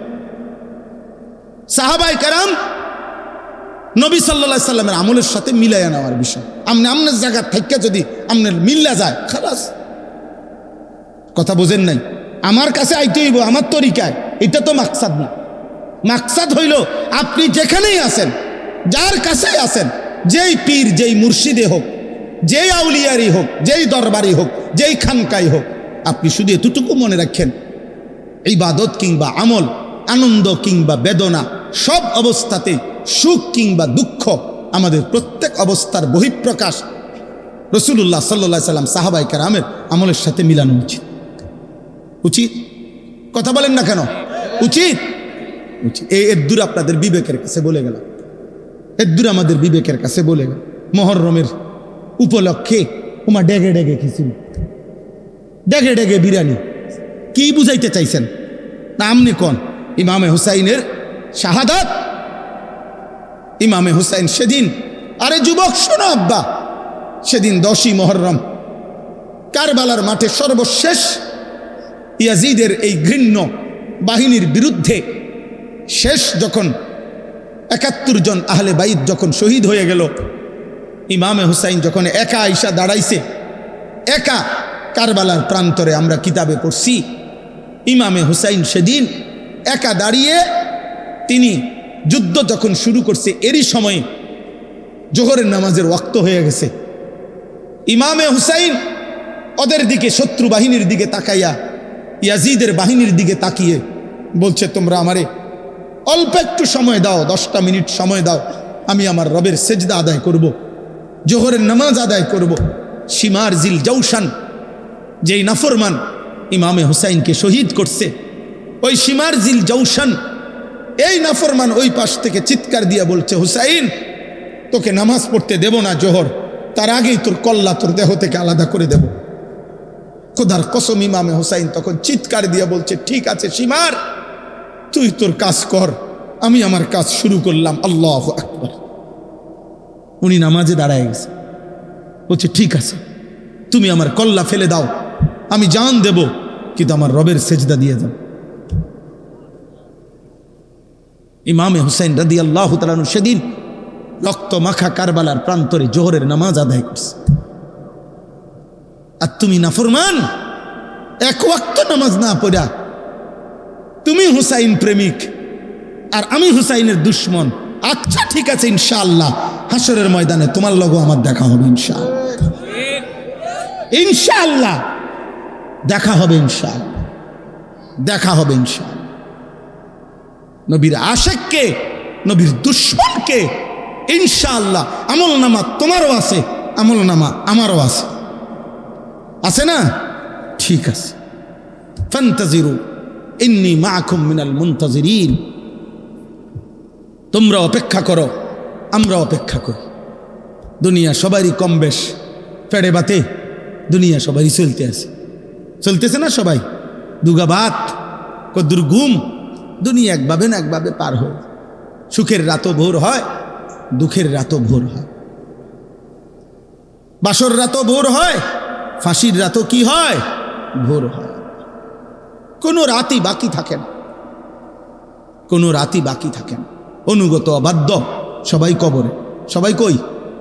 কথা বলেন না, শেষ কথা শেষ তো আমার। অনুগত অবাধ্য সবাই কোথায়? সবাই কবর। আল্লাহ বলছে, বান্দা 12টি মাস আমি নির্ধারণ করেছি, 4টি সম্মানিত মাস আমি নির্ধারণ করেছি। নবীজির জবানে নবীজি শুনাইছেন আল্লাহ তাআলা যে কয়টা মাসকে সম্মানিত করছেন, তন্মধ্যে একটি মাস হচ্ছে মুহররম। তন্মধ্যে একটি মাস কি? আল্লাহর কাছে সম্মানিত একটি মাস মুহররম। আল্লাহ কোরআনে বলছেন, ফালা তাজলিমু ফীহিন্না আনফুসাকুম, এইটাই আয়াত, সূরা তাওবার 36 নম্বর আয়াত। আল্লাহ বলছেন, বান্দা সম্মানিত পবিত্র মাসে তুমি বান্দার কাছে আমার অনুরোধ, কোনোভাবেই নিজের উপরে জুলুম করো না, পাপ করো না। প্রত্যেক গুনাই জুলুম, প্রত্যেক পাপই জুলুম। পাপ করো না, গুনাহ করো না, জুলুম করো না, নাফরমানি করো না। এজন্য দোস্ত আমার, আজকে এই 10ই মুহররম আশুরা, এই পবিত্র দিনেও এটাই সবক। মুসা আলাইহিস সালাম সেদিন একথাই প্রমাণ করছেন 10ই মুহররমে, যে আল্লাহর উপরে যদি আস্থা থাকে, ইয়াকিন থাকে, তো পৃথিবী বিখ্যাত খোদা দাবিদার কাফের বেঈমানের হাত থেকেও আল্লাহ রক্ষা করেন। এটা আশুরার শিক্ষা। ইমামে হুসাইন সেদিন আশুরায় 10ই মুহররম কারবালার প্রান্তরে জান দিয়ে তিনি সেদিন বলে গেছিলেন, কতলে হুসাইন আসল মে মর গে জিদ থা, ইসলাম জিন্দা হোতা হে হর কারবালা কে বাদ। তিনি সেদিন বললেন, যে আজ আমি শহীদ হই নাই, রক্ত দিয়েছি আমি, মূলত মরে গেছে ইয়াজিদ, মূলত মৃত্যু হয়েছে ইয়াজিদের। হুসাইন মরে নাই, শহীদ মরে না। শহীদ কি মরে না, শহীদ মরে না, শহীদ মরে না। আল্লাহ তাআলা কোরআনে বলছে, ওয়ালা তাকুলু লিমান ইউকতালু ফি সাবিলিল্লাহ আমওয়াত বাল আহইয়া। শহীদ মরে না, শহীদ জীবিত। তো আল্লাহ তাআলা ইমামে হুসাইন সেদিন শাহাদাত বরণ করছে এবং তিনি বলেছেন, এই বিশ্ববিখ্যাত কবি ভারতের আকবর এলাহাবাদী এই কবিতাটা বলছিলেন, তিনি বলছিলেন, হায় সেদিন হুসাইনের মৃত্যু হয় না, মূলত ইয়াজিদের মৃত্যু হয়েছে, জালেমের মৃত্যু হয়েছে সেদিন, ইনসাফের মৃত্যু হয় নাই। আর এ কথা ইমামে হুসাইন কিয়ামত পর্যন্তের জন্য বলে গেছে যে ইসলাম জিন্দা হোতা হে হর কারবালা কে বাদ। প্রতিবার রক্ত দিলে, প্রতিবার আল্লাহর জন্য জান বিলিয়ে দিলে নতুন নতুন প্রতিবার ইসলাম জিন্দা হবে। অতএব মুসলমানের নওজোয়ান, চলো আল্লাহর জন্য লড়ি, দ্বীনের জন্য ভাবি, কালেমার জন্য ভাবি, ইসলামের জন্য ভাবি। বলো ইনশাআল্লাহ। যে জীবনে আল্লাহ নাই, যে জীবনে ইসলাম নাই, যে জীবনে সেজদা নাই, যে জীবনে কোরআন নাই, যে জীবনে কালিমা নাই, যে জীবনে আল্লাহর ভালোবাসা নাই, যে জীবনে মদিনার বন্ধুর ভালোবাসা নাই, সে জীবন জীবন না। ওই জীবন আর জানোয়ারের জীবন, ওই জীবন আর জানোয়ারের জিন্দেগি বরাবর। এই জন্য একটা ছেলেও যদি বুঝো, একজনও, সব একসাথে বোঝে না আমরা জানি, একজনও যদি বুঝো তো দয়া করে ইনশাআল্লাহ এই দোয়ার পূর্ব মুহূর্তে আমরা প্রত্যেকেই আজকে এই সিদ্ধান্ত নিলাম যে আমরা গুনাহ থেকে বাঁচবো ইনশাআল্লাহ, আল্লাহর ইবাদত করবো ইনশাআল্লাহ। আর শুরুতে যে কথা বলছি আমি, প্রত্যেকে অনেক মাশাআল্লাহ অনেক রাত আপনারা বাবারা কষ্ট করছেন, আব্বা দাদা চাচা বাবা বুড়া জওয়ান নারী পুরুষ যুবক, তোমাদের সবার কাছে অনুরোধ, বাবা আপনাদের কাছেও, যার যার জায়গা থেকে সুবিধা মতো একটু একটু সময় করে হলেও কিছু না কিছু সময় দিন শিখেন, ওযু শিখেন, নামাজ শিখেন, সূরা কেরাত শিখেন, একটু একটুই শিখেন, 10 মিনিটেই পড়েন, 5 মিনিটেই শিখেন। চারিদিকে মাদ্রাসা আছে, চারিদিকে হুজুর আছে, চারিদিকে আলেম ওলামা আছে।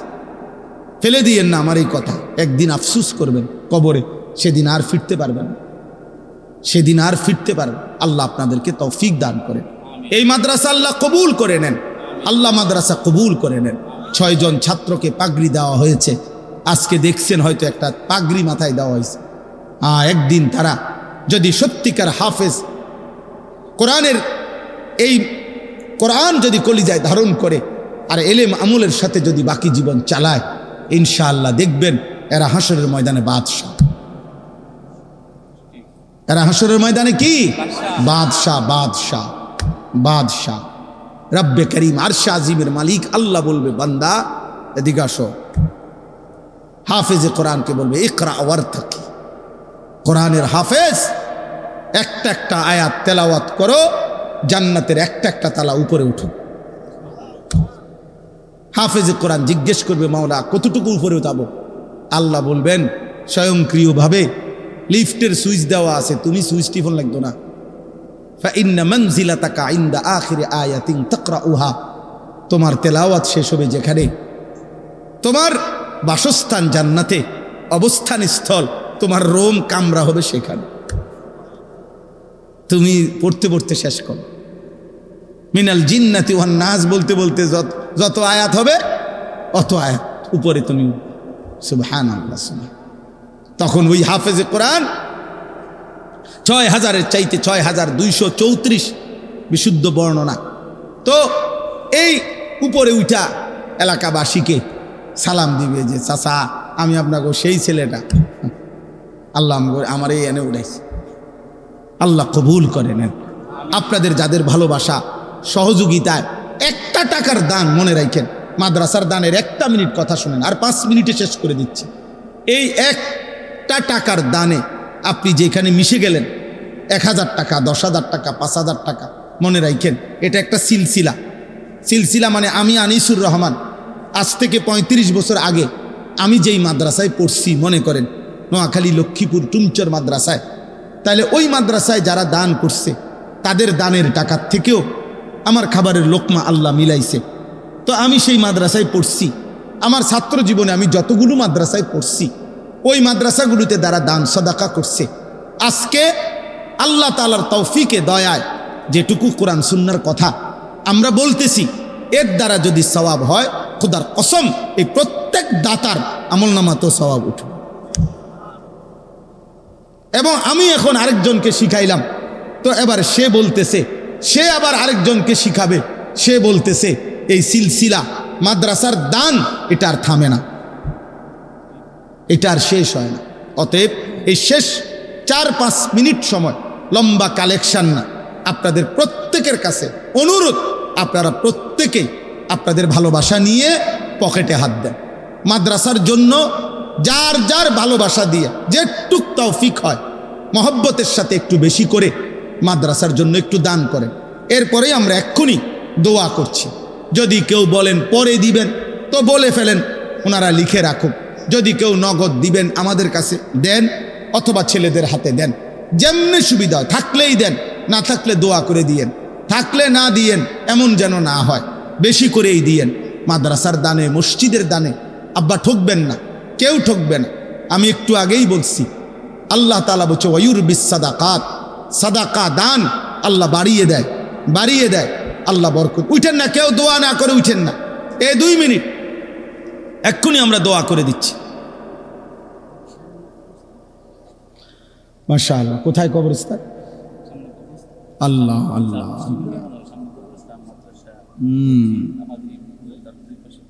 আল্লাহ কবুল করেন, আল্লাহ মাফ করে দেন। জি, কেউ যদি পরে দিবেন, চাচাদের মধ্যে, বাবাদের মধ্যে অনেক সম্পদশালী আছেন, প্রবাসী আছেন, ছেলে পেলে প্রবাসী আছে, আপনারাও বলেন যে হুজুর আমি ইনশাল্লাহ 10,000, 5,000, 50,000 দেব। ভাই আছেন ভালো? জি, দেখছি তো আপনারা। আমার আব্বা আমার জন্য ইমাম হাসান হোসেনের মাশাআল্লাহ। আপনার নাম কি যেন? আব্দুস সামাদ। আব্দুস সামাদ ভাই বাবা মার জন্য দোয়া চেয়েছেন। হ্যাঁ, ইমাম হাসান, ইমাম হুসাইন রাদিয়াল্লাহু তাআলা আনহুমার, ওনাদের রুহের মাগফিরাতের জন্য উনি সব মিলাইয়া 5,000 টাকা দিবেন নিয়ত করছে। আল্লাহ তাআলা বাবা মাকেও মাফ করে দেন। ওনারা তো ওনারাই সাইয়্যিদা শাবাবে আহলিল জান্নাহ, ওনারা তো 2 জন জান্নাতের যুবকদের কি সর্দার।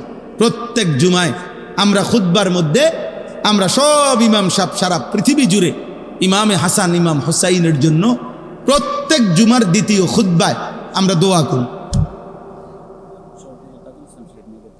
শরৎনগরের তাজুল ইসলাম সাহেব নগদ 10,000 টাকা, আল্লাহ কবুল করেন। মাশাআল্লাহ, আলহামদুলিল্লাহ।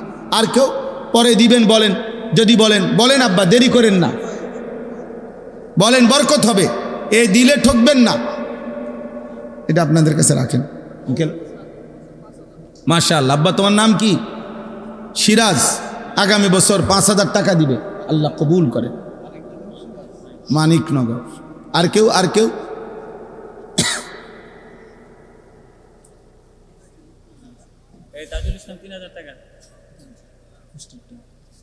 জি,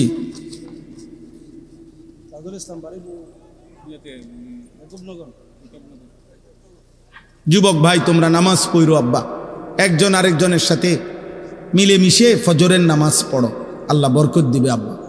5 ওয়াক্ত নামাজ পড়ো, গুনার মধ্যে তৃপ্তি নাই, আল্লাহর নাফরমানিতে তৃপ্তি নাই। মানিকনগর শাকিল 3,000 টাকা দেবে ইনশাআল্লাহ।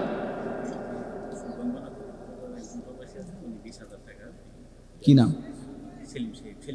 গঙ্গানগর প্রবাসী ভাই সেলিম ভাই, উনি ইনশাআল্লাহ 20,000 টাকা দিবে, আল্লাহ কবুল করেন। মাশাআল্লাহ, আলহামদুলিল্লাহ।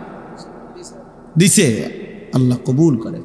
আলহামদুলিল্লাহ নাহমাদুহু ওয়া নাস্তাঈনুহু ওয়া নাস্তাগফিরুহু ওয়া নু'মিনু বিহি ওয়া নাতাওয়াক্কালু আলাইহি ওয়া নাউযু বিল্লাহি মিন শুরুরি আনফুসিনা ওয়া মিন সাইয়্যাতি আ'মালিনা।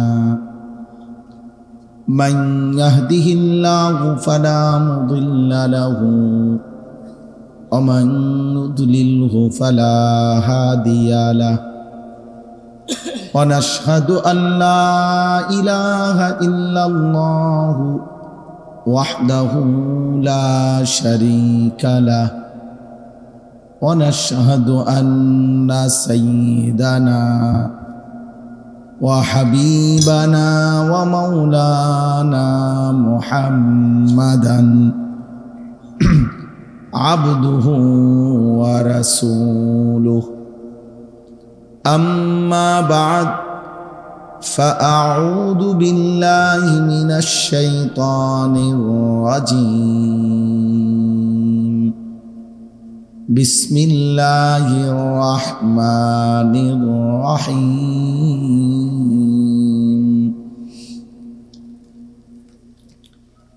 إن عدة الشهور عند الله 12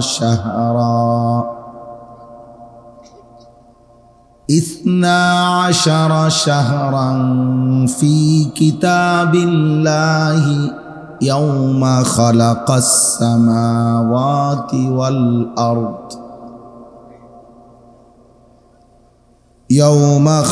السماوات والأرض منها 4 حرم ذلك الدين القيم فلا تظلموا فيهن أنفسكم وقاتلوا المشركين كافة كما يقاتلونكم كافة واعلموا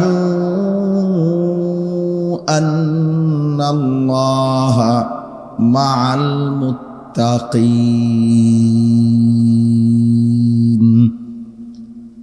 صدق الله مولانا العظيم وقال نبينا صلى الله عليه وسلم اتق المحارم تكن أعبد الناس وقال صلى الله عليه وسلم فاتقوا الدنيا واتقوا النساء اللهم صل على محمد وعلى آل محمد كما صليت على إبراهيم وعلى آل إبراهيم إنك حميد مجيد اللهم بارك على محمد وعلى آل محمد كما باركت على إبراهيم وعلى آل إبراهيم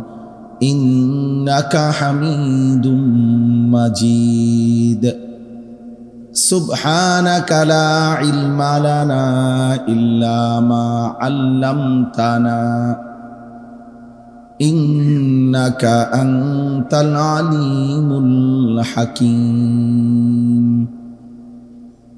আলহামদুলিল্লাহ আল্লাহ পাক রব্বুল ইজ্জত জুল জালাল ওয়াল ইকরামের ফজল কারাম রব্বুল আলামিনের অপরিসীম ইহসান মেহেরবানি দয়া আল্লাহ তাআলা আমাদেরকে আজ 26 জুন 2026 রোজ শুক্রবার বিবাড়িয়া জেলা কসবা উপজেলাধীন কুটি মানিকনগর সপ্তগ্রাম সৈয়দুল মুরসালিন নুরানিয়া হাফিজিয়া মাদ্রাসা ও এতিমখানা কমপ্লেক্স এর হাফেজ ছাত্রদের পাগড়ি প্রদান উপলক্ষে আজকের এই সপ্তগ্রাম কেন্দ্রীয় ঈদগাহ ময়দানে মোতাবাররাক ইসলামী সম্মেলনে অনেক শ্রদ্ধেয় ওলামায়ে কেরাম নেতৃস্থানীয় ব্যক্তিবর্গ সকলের উপস্থিতিতে আল্লাহ তাআলা আমাদেরকে আসবার বসবার আল্লাহর জন্যই জমা হওয়ার তৌফিক দান করেছেন। এজন্য আমরা সকলেই বলি আলহামদুলিল্লাহ। সবার কাছে বিনীত অনুরোধ, কিশোর নওজোয়ান বয়স্ক সবার কাছে, এই হাতে মোবাইল ধরে ভিডিও বা রেকর্ড করা যাবে না। হাতে মোবাইল ধরে রেখে ভিডিও রেকর্ড করা আমার পক্ষ থেকে নিষেধ। আমি এটা আদেশ করলাম, এরপরে আমি যাকে দেখব তারে এখান থেকে বাইর করে দেব, আপনারে ধমক দিয়া বের করে দেব। কাজেই যেই হন, টুফিওয়ালা টুফি ছাড়া, সবার জন্য কথা এটা। আর নিজের থেকে চলে গেলে আরও ভালো। যদি বলেন যে আমি নিজের থেকে চলে গেলাম, আপনার মতো হুজুরের ওয়াজ শুনলাম না, তা আপনার মতো বেড়াইতে আমি বললাম না, বুঝেন না? এই জন্য দয়া করে নিজের থেকে চলে গেলে অনেক ভালো হয়। আর নাই তো যার যতক্ষণ ধৈর্য কুলায়, আমরা কেউই রাত চুক্তি বসি নাই, অল্প কিছুক্ষণ সময় সামান্য কিছু কথাই আরজ হবে। এজন্য বিশেষ করে নওজোয়ান ভাই, কেউ চালাকি করে লুকাইয়া কৌশল করেও ছবি তোলার চেষ্টা করার দরকার নেই। ধৈর্য না কুলাইলে তুমি ভাই চলে যাও। নিজের যদি কাজ থাকে, ক্লান্তি থাকে, ঠিক আছে, চলে গেলেই হলো। তা কোনো নির্বাচনী জনসভা না যে ব্যাপক জনসমর্থন দরকার, এমন কিছু না। ভোট প্রার্থনা না যে অনেক লোকের উপস্থিতি দেখানো দরকার। অতএব আল্লাহর জন্য বলা, একজন শুনলেও বলা উচিত, 1 লক্ষ শুনলেও বলা উচিত, এবং একজনের জন্য যেটুকু গুরুত্ব দেওয়া উচিত 1 লক্ষের জন্য ওটুকু গুরুত্ব দেওয়া উচিত। এটা জরুরি আমাদের জন্য। বিশেষ করে মনে রাখতে হবে, কোরআনুল কারীমে একাধিকবার আল্লাহ তাআলা এটা বলছেন যে বান্দা তুমি আমার কথা মনোযোগ দিয়ে শোনো, পরিবর্তনের জন্য, রহমতের জন্য, আল্লাহর কাছ থেকে দয়া অনুগ্রহ পাওয়ার জন্য মনোযোগ জরুরি, আন্তরিকতা জরুরি। ওয়া ইযা কুরিআল কুরআনু ফাসতামিউ লাহু ওয়া আনসিতু লাআল্লাকুম তুরহামুন। আল্লাহ তাআলা বলেন, যখন কোরআন পড়া হয় তোমরা মনোযোগ দিয়ে শোনো এবং চুপ থাকো। এই 2টা আদেশ করছেন, লাআল্লাকুম তুরহামুন, এতে অবশ্যই তোমাদের উপরে রহমত বর্ষিত হবে।